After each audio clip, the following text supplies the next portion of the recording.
Welcome back to our 2-minute Devo series. We're going through the entire book of James, section by section, Monday through Friday, and just letting the Word of God speak into our life. Today, James chapter 1, verses 9 through 12 is where we find ourselves, and you've got to connect it with verses 1 through 8 because he's still talking about the same subject of struggles, trials, storms, whatever metaphor you want to use, that's what he's still talking about. In verse 12, he brings out something that I believe that a lot of Christians think is optional equipment for our lives, but to be honest, it is essential equipment. Read this with me if you would. God blesses those who patiently endure testing and temptation, and afterwards they will receive a crown of life that God has promised to those who love him.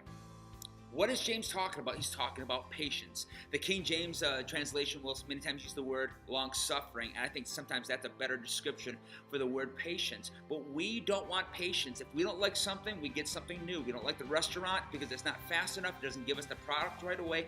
We find another restaurant. We don't like the phone that gives us the product that we're getting.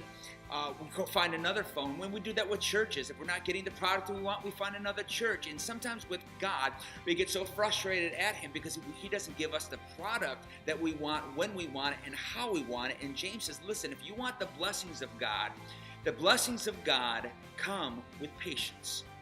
And we need to have patience with God because it's through the patience that the process that God is working in us and through us that we get the product that God is wanting to get out of our lives. Our lives can many times forfeit the product that God's trying to build because we simply won't be patient.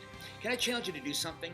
Ask God to develop patience in your life, and that may sound dangerous to you because you're thinking to yourself, what is God going to throw my way that's going to develop patience? But I promise you that as much of a struggle or a trial or a storm it may seem, the product of blessing that will come through your life will not have been possible had you not been able to exercise godly patience. That's all I've got to say today. We'll see you tomorrow as we continue through this awesome book of James.